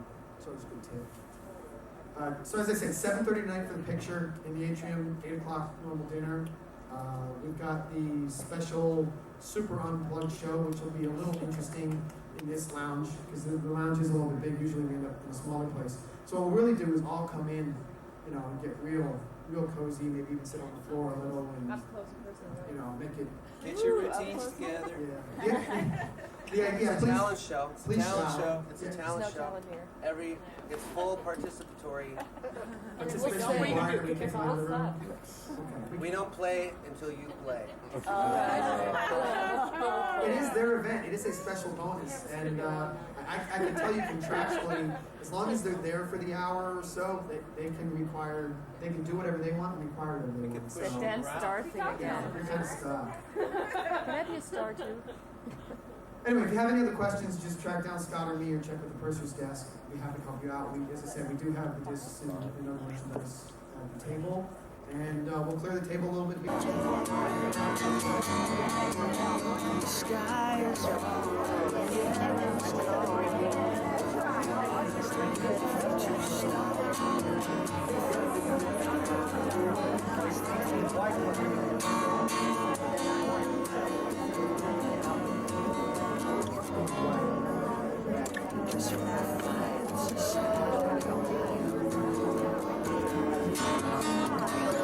And I can hear in your voice making that choice.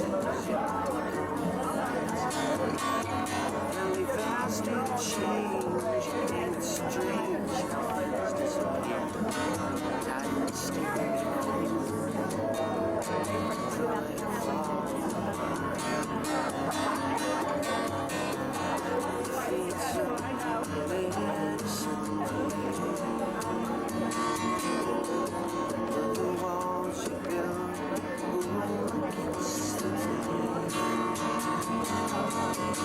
Sky is falling in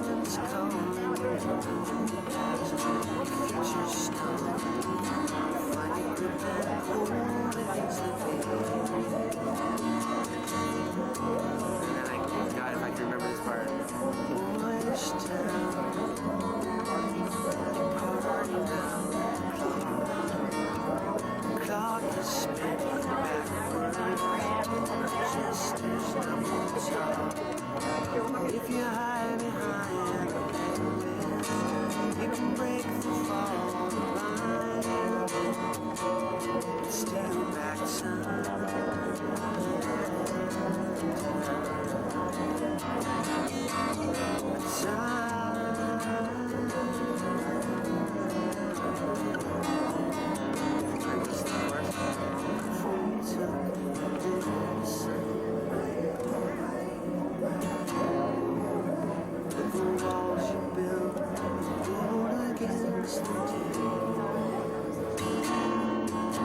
The sky is falling when heaven's calling.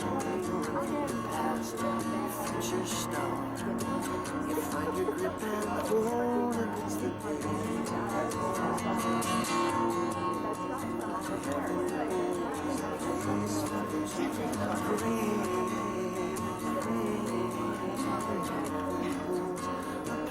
for I'm starting to see a pattern. I mean, it's we're just repetitive, and it's how many fingers are you or strings are you barring there? Three. And so it's like you have a finger above it, and then you do a finger below it, and then you move the bar, and you do the same thing.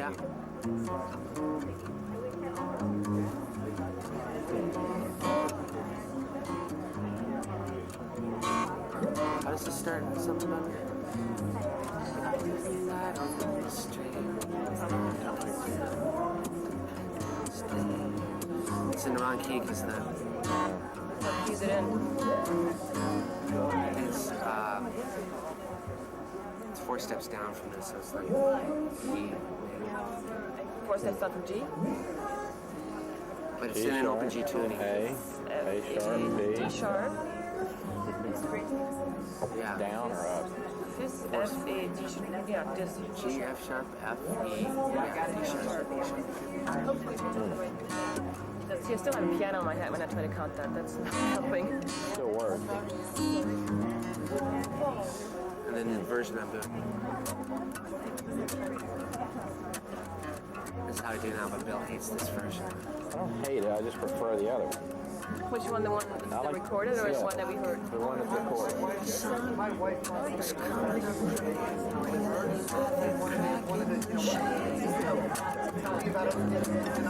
never get made it on my mind when the wind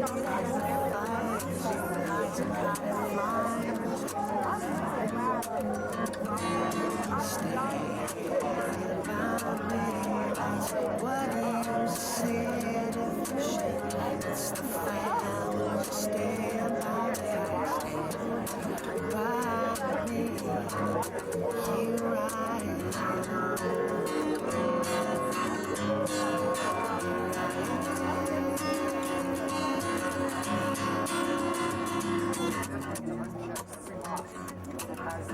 So you don't sit down and think, I need like a whatever D7 here, but you just play around whatever sounds right. This chord sounds great. Oh, wait a minute. Oh, that sounds great. Like, well, those work together, but it needs to be some tension there, so I'll pick up. Oh, those work together. But I can't do this for like 4 minutes, so I gotta throw in. Oh, wait. But you're not thinking what actually goes together in terms of theory? No. Like, it doesn't matter whether it really goes together for real or not? I've never had a guitar lesson in my life, and that's why I don't play with Don. I don't play guitar and stuff. If I have like a weekend to work on a guitar part, I'll come up with a great guitar part. But I can't spontaneously know where to go. So reassuring, actually. Well, but the one thing that requires is a lot of time, to sit around and play around. That's why my social life has gone down the drain since I started playing guitar. Have a couple kids and see how much time you get. There's choices to make. You might want to keep that in mind too. By the time I have kids, I'll have done what I needed to do. Okay, good. Alice?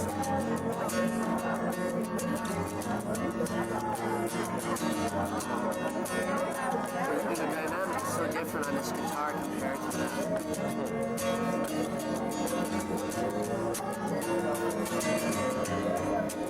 How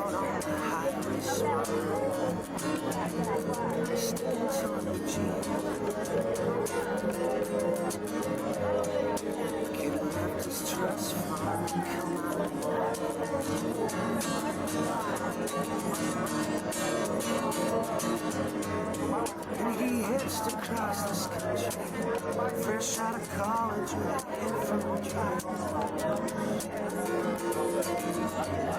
Could've sworn you heard the earth talking.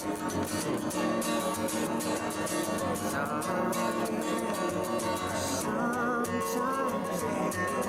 don't it feel like concrete's cold? Lays bricks on the lights. Are you chasing fool's gold or a holy man walking the road to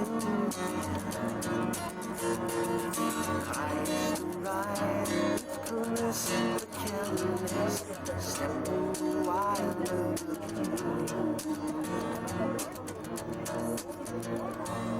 So what tuning is this in now again for the video? That's open G with a bass down C. And I left it so it's C, C, G, D, G, B, E. It's a little tricky. Oh, it's based on C. Yeah, and watch the pattern here. I'm just bringing the E down to D, so it's C, G, C, C, D, G, C, G, D, G, B, D. And the pattern, watch it.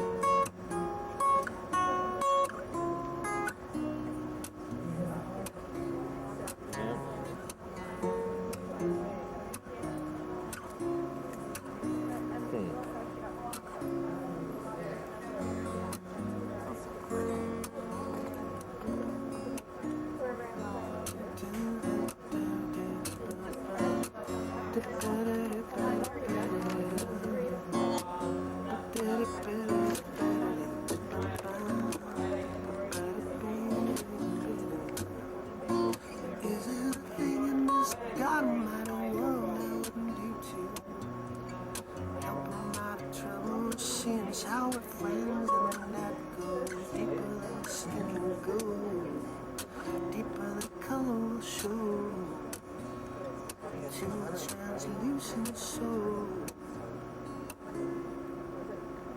You know what's scary is that in open tunings, those are standard blues turnarounds too. That pattern you just played. Yeah.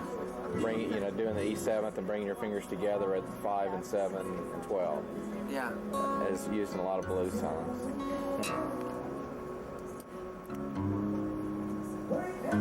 Still not that simple.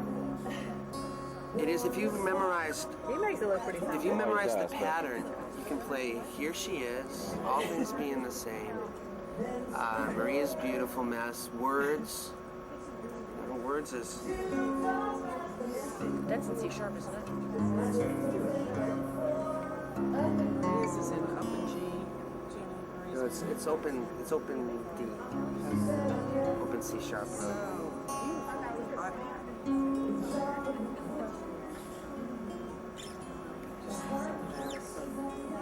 See, I'm just barely moving my fingers here.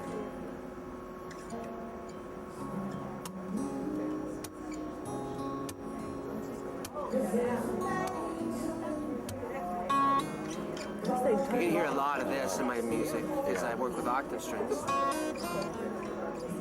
And you know Christian's song from the new one?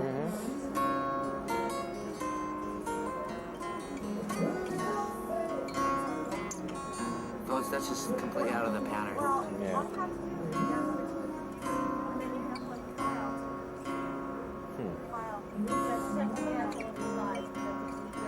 The bottom line is I need to lose the standard again. Huh? Bottom line is I need to lose my standard tuning and just experiment, basically. Totally. Well, if you want to do this. I mean, I find an open D, but that's the only one I really feel comfortable with, other than standard. What do you do with minor key? Do you stay in standard tuning for that? The Susan version is I'm an open D, but in my solo version I play it in standard. Because I've only heard you play that once and you had your back to me. I mean, at the Blue Door, and you walked out into the crowd and I didn't see you.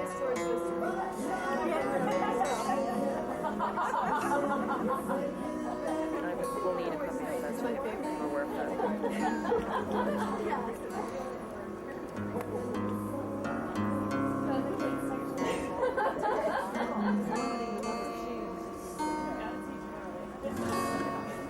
Lived in a place called Frisky.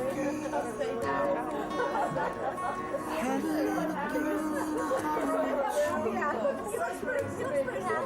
Pretty standard. It's plain to see that there ain't nobody that can sing like me. You're the one that get this off the computer for me. I'm doing your version. Yeah, I thought you'd probably done something else. I mean, Just a matter of embellishments. yeah, there were some embellishments.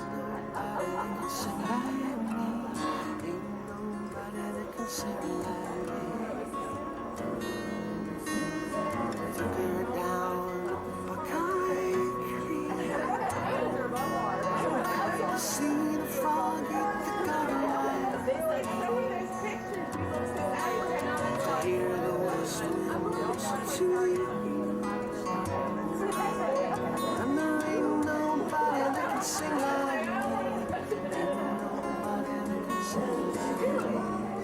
Where's the little middle finger pull-off action on the seed? Or you should do it on you're pulling your middle finger out.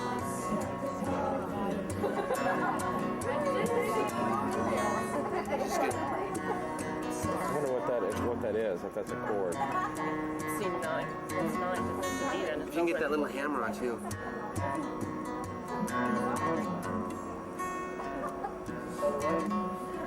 It's D and E.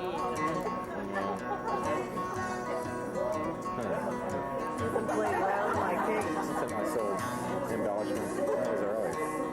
Did I miss it? Yeah, In the bathroom? I guess.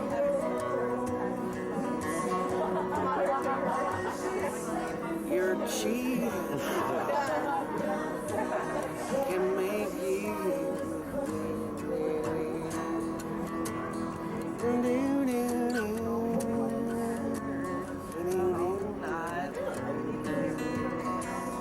You're cheating.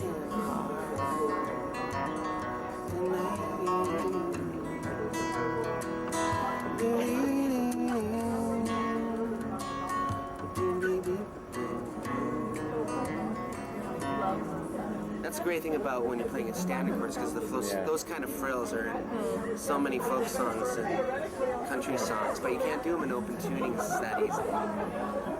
Well, I guess I do them in Maria's Beautiful Man. Things like that.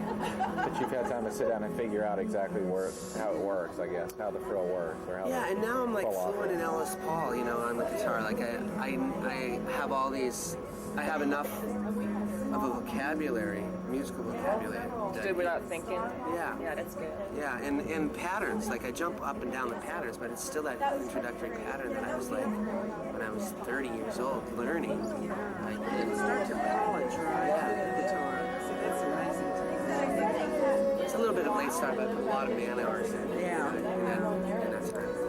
So that, but I love standard, and I'm trying to simplify my music. I think because I've been so writer focused that, and I've done it. I know who I am as a lyricist, and how I can focus on the music. Yeah, and focus on simplifying the music. So. Well, if you really were to do that songbook, I think that would be a huge hit with a lot of people. I will be doing it. Counting the It questions. seems like it really isn't as difficult as I thought. It's just knowing. Roll the way back. Now this time we're going to just work on the 5, the 7, and the 12. Watch this.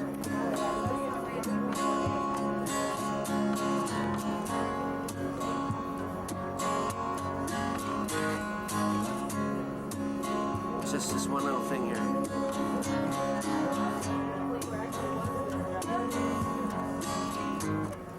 Wake up, Gracie, you're stealing the covers again. It's all in the same fret, right? Yep. It's 4 in the morning, December's outside creeping in. 1,000 times over, I love you. 1001 now it's sad.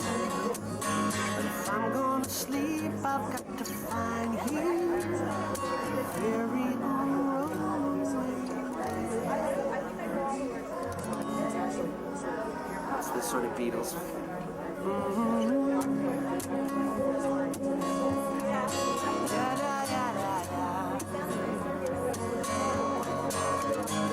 Now I'm a that person, come only from playing my part. You're tossing and turning, you're spinning like Saturn and Mars. At 8 in the morning with coffee, eating the bed, less likely to burn me in your very own way.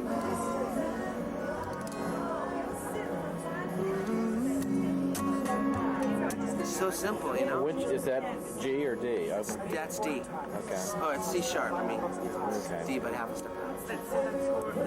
That Beatles thing? Shit.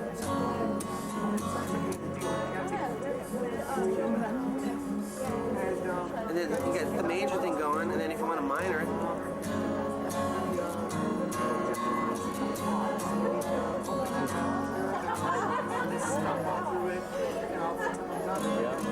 I mean, the minors are right there. They're lying right next to the chord. You know, you don't have to do anything funky or.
It's not true open C sharp, is it? I mean, every string's not down in half a step, is it, from open D?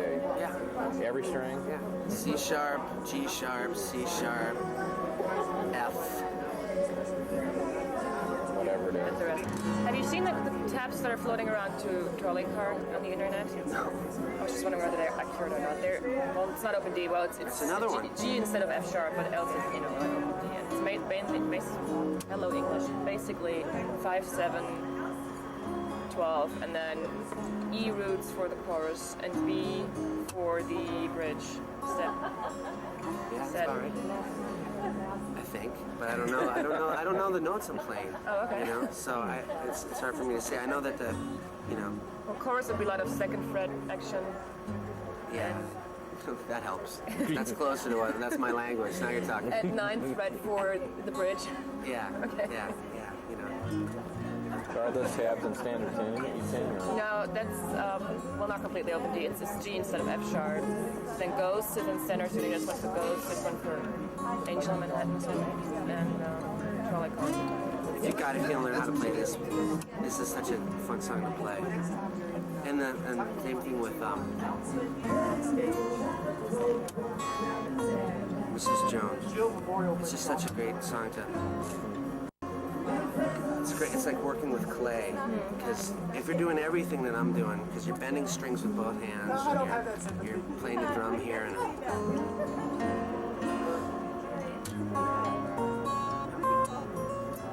orchestra. There's a lot happening. We have big advantage of having huge hands. Yeah, that's Are they that big? I don't know. We've We've done this exercise. Hey, Well, I guess mine aren't. try this, baby. We've done this Oh exercise yeah, before. yeah. You should park in handicap spots. Yeah. I play 12 bar blues, and that's it. That's my repertoire. Well, Yeah. I've heard that.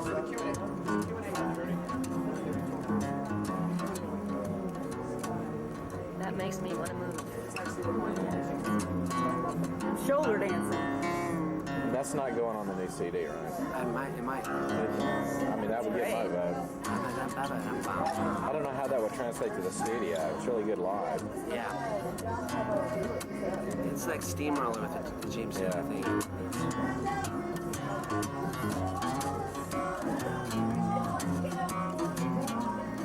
That stretch I couldn't do. Although I keep on stretching my fingers.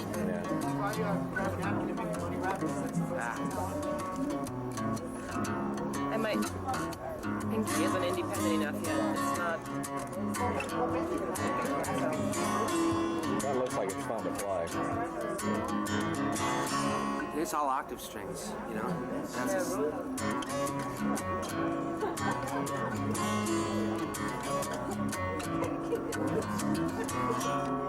yeah, it's fun.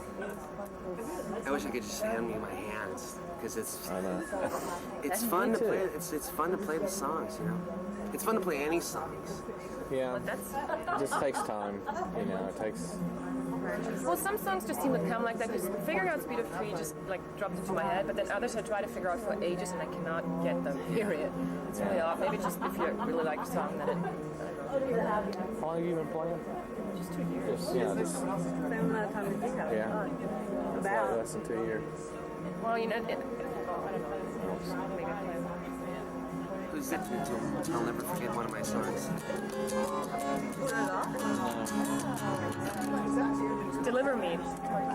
Deliver Me. That's one open of C the sharp. greatest songs. I'm gonna go put my swimsuit on. All right, I'm not Not far that behind this is you. now fascinating. It's just I don't play guitar. I know. I'll be playing all this We'll stuff. compare later. Okay, let me know. Let me know when you're ready. Do you have equipment? Surely down your hair. Okay. I don't know what she's gonna do. She's made some She has promises. some lemon juice, actually. Oh, really? Okay.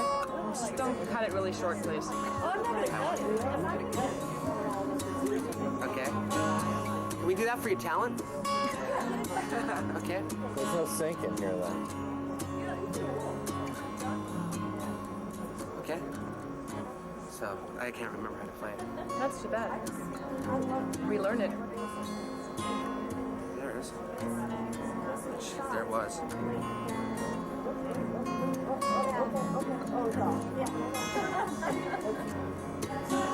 It's got some That's great that lines. same shape again, yeah. But again, it's like, that's all it is. And then, All right. but I'm ready for phase 2. What's that going to be, though? I don't know. It's going to be a little more focused on completing the songs in a more accessible For you or for others? for others. Because I'm not, you know, I'm going to write wherever I am in my life, and I'm not, you know, the last 5 years, you know. But you know, it's funny, and this just didn't really come up today, but we've all talked among ourselves, and everybody's different in terms of when a new song, like if you do a new song, I always focus on the melody. Yeah. And somebody will say, oh, you know, that song that's about such and such that happened, and I'm thinking, I don't know what you're talking about, because I don't pay attention to the lyrics that much. Yeah. Everybody's different. Everybody focuses on something different. You didn't realize Chris dies in the end. No, I seriously didn't. Yeah. So I read the book. I had no Journey idea. ends when the heart stops beating. Yeah, I just don't listen to Our that. time is so fleeting. Not yet. It's going to be on the next one. The thing is with that, I should play this for you, because I have 2 versions of it. I have the version you know. This is the version you don't.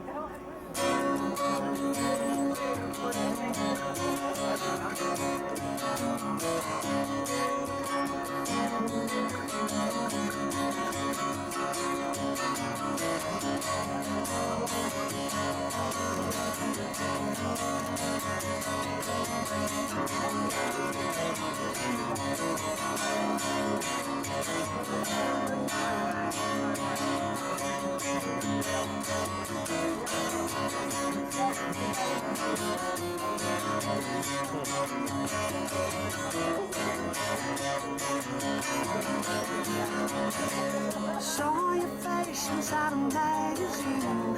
Southern boy walking a hobo's dream. You left a trust fund, you left your parents back home in the suburbs.